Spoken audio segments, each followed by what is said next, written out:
આજ સુધી તમે મંદિરોમાં અનેક વાર ગયા હશો અને ત્યાં ઘંટ પણ જોયા હશે, પરંતુ શું તમે ક્યારે વિચાર્યું છે કે મંદિરોમાં આ ઘંટ અને નગારાઓ શા માટે વગાડવામાં આવે છે? મોટાભાગના મંદિરોમાં આરતી સમયે મોટા મોટા નગારાઓ પણ વગાડવામાં આવે છે. આ દરેકથી મંદિરોમાં વાતાવરણ શુદ્ધ થાય છે અને પોઝિટિવ એનર્જી ફેલાય છે. પરંતુ આ નગારાઓની સાઈઝ એટલી મોટી હોય છે કે લોકો તેને પોતાના ઘરમાં રાખી શકતા નથી. ત્યારે આ સમસ્યાના નિરાકરણ માટે સુરત શહેરમાં રહેલા એક યુવકે આ નગારાઓને ઘરમાં રાખી શકાય તેવી નાની એવી સાઈઝમાં બનાવ્યા છે. આ નાની સાઈઝમાં નગારાઓ બનાવવાથી દરેક લોકો પોતાના ઘરમાં પણ આરતી સમયે તેને વગાડી અને આધ્યાત્મિક વાતાવરણ બનાવી શકે છે અને ઘરમાં જ મંદિર જેવું પવિત્ર વાતાવરણ થઈ શકે છે. પહેલાના સમયમાં એટલે કે રાજા રજવાડાઓના સમયમાં નગારાઓ વગાડવામાં આવતા હતા અને હજુ પણ મોટા ભાગના મંદિરોમાં આરતી સમયે આ નગારાઓ વગાડવામાં આવે છે. સાથે જ ઘંટ અને ઝાલર પણ વગાડવામાં આવે છે. ત્યારે આ ત્રણેય સાધનો અલગ અલગ વ્યક્તિઓ દ્વારા વગાડવામાં આવતા હોય છે, પરંતુ સુરતના યુવક દ્વારા આ ત્રણેય સાધનોનો સમન્વય કરી અને ઘરમાં જ નગારું, ઘંટ તેમજ ઝાલર વગાડી શકાય તેવું એક અનોખું સાધન બનાવવામાં આવ્યું છે, જેનાથી લોકો ઘરમાં પણ પોઝિટિવ એનર્જીનો અનુભવ કરી શકે છે. નમસ્કાર મિત્રો, મારું નામ અભય પટેલ છે. અમે ઘણા વર્ષોથી આ બિઝનેસની અંદર સંકળાયેલા છીએ. અમારું મેઇન કામ છે એન્જિનિયરિંગ સ્પેર પાર્ટ બનાવવાનું. આ પ્રોડક્ટ અમને બનાવવાનો વિચાર મારા કાકા છે, એમને ઘણા વર્ષોથી હતો કે આપણા મંદિરની અંદર જે મોટા નગારા જોઈએ છે, મતલબ કે મંદિરે પૂજા પાઠ કરતી વખતે તમે જોયા હશે મોટા નગારા, જે હાલની દ્રષ્ટિએ ઘરમાં નથી જોવા મળતા. મતલબ કે ઘરમાં કોઈ વસાવી જ ન હોય કે મોટી સાઈઝ એવડી મોટી હોય, એટલા માટે તો અમને વિચાર એવો હતો કે એક નાની સાઈઝ બનાવીએ, કોમ્પેક્ટ સાઈઝ બનાવીએ કે જેથી કરી ઘરમાં જાય ને કોઈ ઘરની અંદર બધા વ્યક્તિઓ વગાડતા થાય. હવે ઘરમાંથી કોઈ એ વ્યક્તિ મંદિરે જઈને દીવાબત્તી કરે ને જઈ આવે એવું થતું હતું.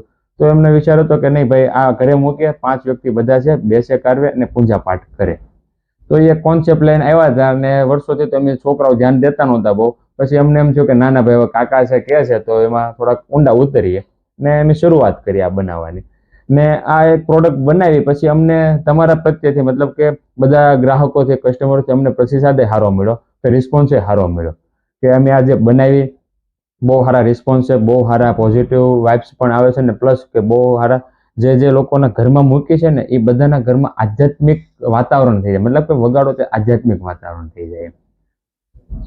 આજે તમે ઝાલર છે, ઘંટી છે, જે નગાડો છે, એ જે તમે લાવ્યા છો, આમાં જે યુઝ થઈ છે એ ક્યાંથી આવી છે અને એની મહત્વતા શું? જો પહેલા આપણે તમને ખ્યાલ હોય તો રજવાડા ટાઈમમાં છે ને નગારું વાગતું ને મંદિરની અંદર, હાલમાં વાગે જ છે ને મંદિરની અંદર બેલ એક અલગ વાગતો, પ્લસ એક વ્યક્તિ ઝાલર લઈને વગાડતો. ત્રણે વસ્તુ એક સાથે એક વ્યક્તિ વગાડતા, મતલબ કે વાગતું સાથે પણ તાલમાં ન વાગતું એમ. તો આપણે ત્રણ વસ્તુ વિચારીને એક સાથે વાગે, કઈ રીતે વાગે તે જોઈને આપણે અહીંયા આવતા કે હવે ભાઈ નગારું છે તો એ વાગવું જોઈએ, બેલ છે તો એ પણ વાગવું જોઈએ, ઝાલર છે તો એ પણ વાગવી જોઈએ.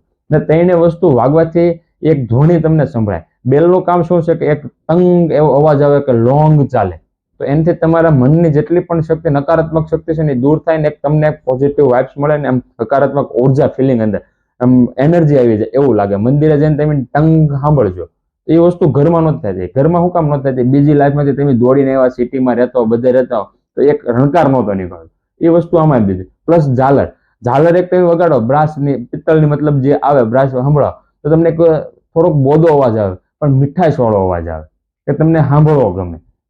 ને નગારું જે છે તો નગારાનો તમે અવાજ સાંભળો તો તમને એમ થાય કે આમ કેમ ફૂલ સ્ફૂર્તિમાં. પેલા તમને ખબર તો યુદ્ધમાં રાજપૂતો બધા જાતા, નગારા વાગતા ને બધા બોલતા ને છંદો બોલાતા ને આમ ઉર્જા આવી જાય. એની જેમ નગારું વાગે તો એનો એક પ્રતિભાવ નીકળે ને ઉર્જા તમારામાં, તમે બેઠા હો, તાવ બાવ આવેલો હોય, આમ હાવ લો હોય તમારું બોડી, પણ આમ ઉર્જા આવી જાય. નાના ભાઈ મજા આવી ગયા. તો ત્રણે વસ્તુને સાથે કરી દીધી.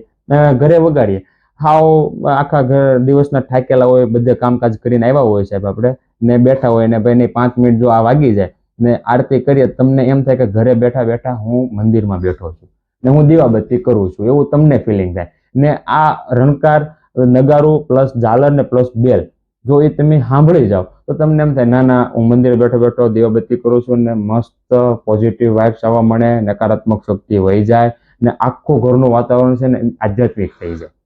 જી આજે ઝાલર ને એ છે હમણાં ઘણા ટાઈમ પહેલા જયારે અમુક કાઠિયાવાડના ગામડાઓમાં જોવા Yes. મળતી ને હમણાં જોઈએ તો આ વસ્તુ લુપ્ત થતી જાય છે. Yes. એ વિશે તમે શું કહેવા માંગો? જો સર, પેલા બધા પાસે ટાઈમ હતો મંદિરે જવાનો. અત્યારની દોઢ ભાગ વાળી જિંદગીની અંદર સિટીમાં કોઈની પાસે ટાઈમ નથી મંદિરે જવાનો. કે રવિવારે પણ, મતલબ કે સન્ડે હોય, રજાનો દિવસ હોય, ત્યારે પણ કોઈની પાસે ટાઈમ નથી કે મંદિરે જવાનો. તો એ વસ્તુ લુપ્ત ત્યાંથી થતી જાય છે. મંદિરે જાઓ તો તમને ખ્યાલ આવે ને કે આ વસ્તુ છે, કે આપણો ધર્મ આ છે, આ આપણા મંદિરની વસ્તુ છે. અત્યારે હું નાના હતા તો બા દાદા હારે મંદિરે જતા આંગળી પકડીને, ભાઈ દીવાબત્તી આમ થાય છે, આ વસ્તુ છે, આવી રીતે થાય, આ આમ વાગે, નગરો આમ વાગે, બેલ આમ વાગે અને ઝાલર આમ વાગે. અત્યારના તમારા છોકરા મારા છોકરાને પૂછજો તમને કોઈને ખબર છે? કોઈને ખબર નથી. ઘરે દીવાબત્તી માં દીકરી બેન હોય, જે કોઈ વડીલ હોય, એ લોકો કરી નાખે દીવાબત્તી, ને દીવાબત્તી પૂરી થઈ, છોકરો બિચારો કામ રમતો હોય, એને ખબર ન હોય કે દીવાબત્તી શું છે. આપણે એને બેસાડીએ તો ખબર પડે. હવે હું તમને એ વસ્તુ છે ને, તમે વાત કરીને એટલે કહું, અમારા કસ્ટમરનો રિવ્યુ છે. આ લઈ ગયા, એનો છોકરો દીવાબત્તી નહોતો કરતો, કઈ નહોતો કરતો, મતલબ કે હાવ એને જ વેન્ડ કર્યું હતું કે મારે આ જોવું છે, અને ઇન્સ્ટામાં જોયું છે, મંગાવ્યું, ને એ ભાઈએ મોકલાવ્યું ને ઘરે પહોંચ્યું ને શરૂ કર્યું. છોકરો પોતે એની જાતે દિવેલિયું લઈને દીવાબત્તી કરવા. એ ભાઈનો પર્સનલી ફોન આવ્યો, વિડીયો પણ આવ્યો, મેં મારા પેજમાં પણ મૂકેલો છે કે મારો છોકરો કોઈ દિવસ દીવાબત્તી નથી કર્યા, એને કર્યા. ત્યારે કે તમે છોકરાઓને બતાવો, સમજાવો કે આ વસ્તુ આપણા ધર્મ પ્રેમી છે, આપણા સનાતની છે, તો એમાં આ વસ્તુ છે, આપણા દેવી દેવતાઓ માટે પૂજા પાઠમાં આ વસ્તુ છે, આવી રીતે દીવાબત્તી થાય. આ વાગતું હોય તો તમને ખ્યાલ આવે એમ. જો આવું બતાવશો તો ખ્યાલ આવશે. ઘરે તમે મૂકો છો ને દીવાબત્તી શરૂ કરો, જો આ વાગે ને તો છોકરા તમારા ઘરના તો આવે જ તે, પણ આજુબાજુના ઘરના છોકરા પણ આવીને તમારા ઘરે બેસીને દીવાબત્તી કરે. મંદિર જેવો માહોલ થાય. જો મંદિર જેવો માહોલ થાય ને તો આપણું આ જે છે એ રહેશે. નકર આપણે જેમ ટાઈમ થાય એમ ભૂલતા જઈએ, જેમ ટાઈમ થાય એમ ભૂલતા જઈએ. એક સ્ટેપ આવ્યું, ભાઈ આ છે મૂકી દીધું, આ બીજું સ્ટેપ આવ્યું, આ છે મૂકી દીધું, ભૂલતા જઈએ છીએ. નીટુભાઈ, અને એક અમારો ઉદ્દેશ્ય એવો છે સાહેબ કે આ પ્રોડક્ટ જે છે ને, તે એવું નથી કે આ વ્યક્તિને તે પોઝિટિવ વાઇબ્સ આપે, આને ન આપે. હરેક વ્યક્તિ તમે સાંભળશો ને કે કોઈ ધર્મ કે સાથે એવું સંકળાયેલું નથી. આ વસ્તુ જે છે ભેગી થઈ છે ને, એ ટોટલી વસ્તુ તમને એક પોઝિટિવ થિંકિંગ આપે, નકારાત્મક કાઢે, એ વસ્તુ છે. અને અમારો ઉદ્દેશ્ય સાહેબ એવો છે કે ભારતવાસી નહીં પણ આખા વર્લ્ડના જેટલા પણ ઘર છે એમાં હરેક ઘરે પહોંચે ને, એવો અમારો એક ઉદ્દેશ છે. ને ભારત દેશના તો હરેક ઘરમાં હોવી જ જોઈએ, એવા ઉદ્દેશ્યથી ને તમે આગળ ચાલીએ છીએ.